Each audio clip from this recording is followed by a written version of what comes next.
Welcome to Typebook. We are Chris and Rose, INTJ and INFJ, and we are cataloging a variety of people based on their Jungian psychological types and their MBTI four-letter abbreviations. Today we are taking a look at Nassim Taleb at the request of a viewer. 3, 2, 1, go. Let's talk about anti-fragility. What is anti-fragility as you discuss it in the book, and why is it so important? Okay, first I need to tell you what fragility is. Okay.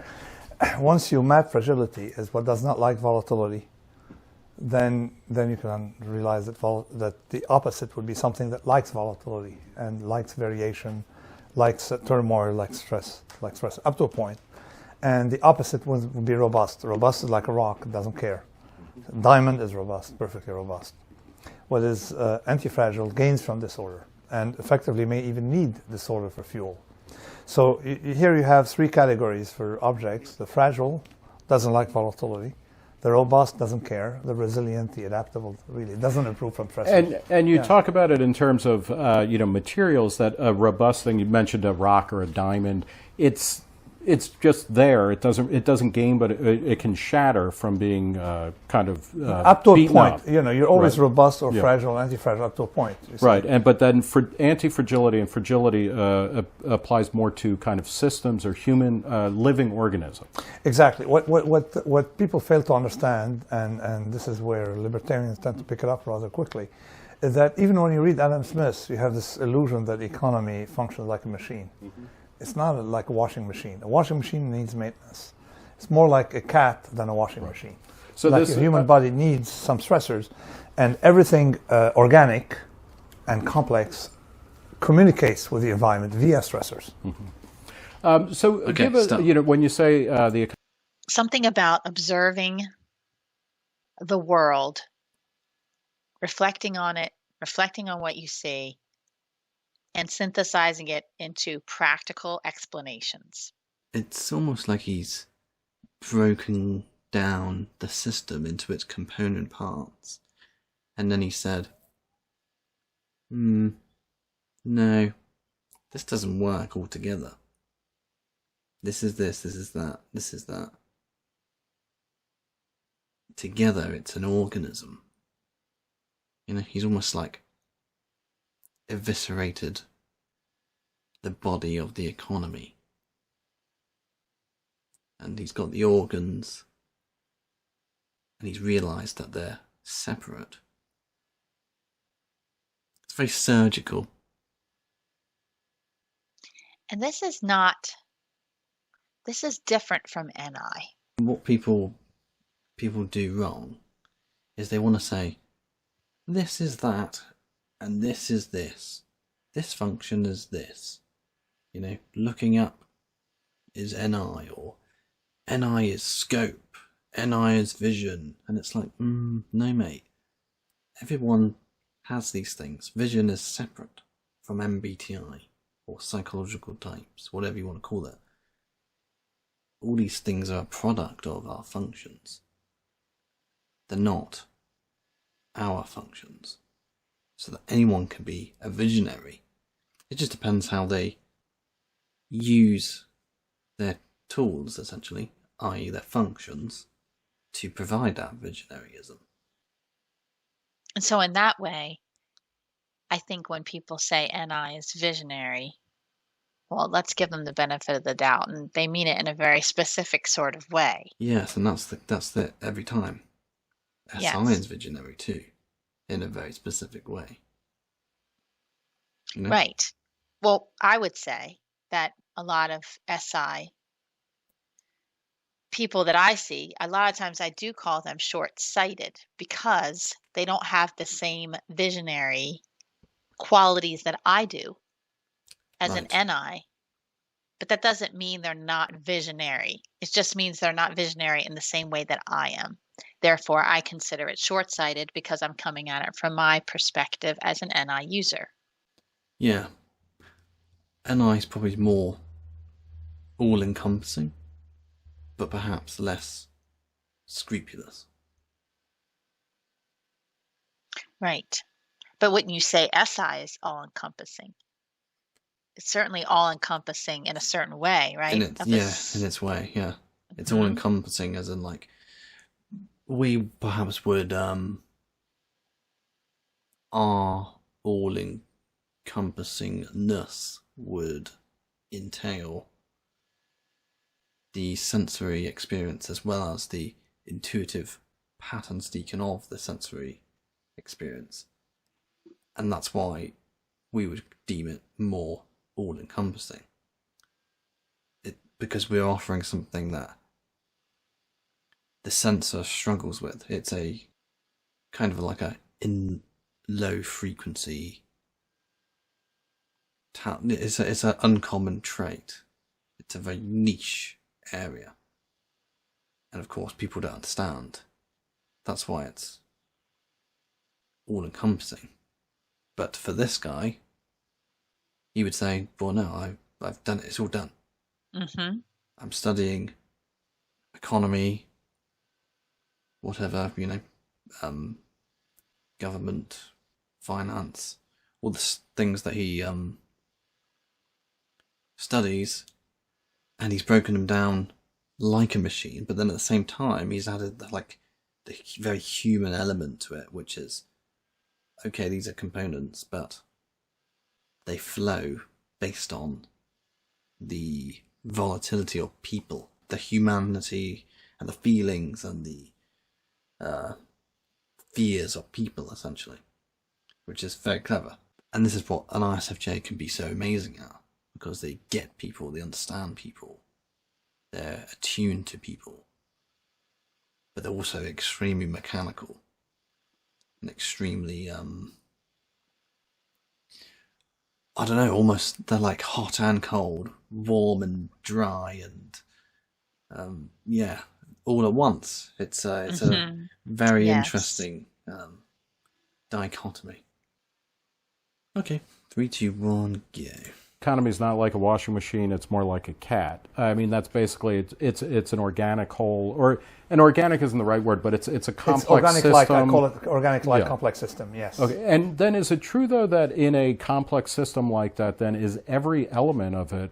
Is it kind of a fractal system where then each actor, each atom has to be... It's exactly fractal in the sense that you have layers, just like the restaurant business. Okay, is composed of restaurants. See, and for the restaurant business to be robust, at least robust, or perhaps anti-fragile, you need every single restaurant to be fragile. Right. You see, so it's the opposite of Nietzsche. What doesn't kill me makes me stronger. I make claims. What kills me makes others stronger. That's right. Because so they learn from your mistakes. That's right. And you have evolutionary forces where the individual sacrifice for the collective, and it works within your biological system, even at the cellular level. You have you're composed of cells. If you harm some cells, you see, your overall health will improve. Now this, talk a little bit about... I like the way this guy thinks. He's applied all this sensory fact to sort of like reinforce his idea of like the economy being like an ecosystem. It's very holistic, isn't it, in a way? But it's very mechanically so. It's all orchestration from like systems, And I guess that's why they might think that he's an INTJ. Because it's so thought. It's so... the orchestration and the... everything is perfectly in line, It's a misconception about INTJ in this way, I think. Because, we do have that kind of element going on, but not like this. I want to point something out since you brought up INTJ. Just the way he's handling this interview. Once he starts with his thoughts, and I think I've said this before, it's almost like the snowball rolling down the hill. And this man keeps trying to interject, the interviewer keeps trying to interject, and someone might look at that and say, it's TE. and what we're seeing is TE, but it's In not. the interviewer or No, or him? in Nassim Taleb. Right. Because in a way, he's kind of steamrolling, if you will, right? Like, Right. but it's not TE. And I think we see this in our videos where we do typing. I get going and then you interrupt me. Okay, make it about And me then, again. no, but it's true. I'm on a roll and I'm giving a thought. And then you interrupt me. And then I just keep going. And we're both talking at the same time. I mean, how many times do I have to edit this out? But then I go right back to it. When you're finished, I hold on to my thought and then I go right back to it.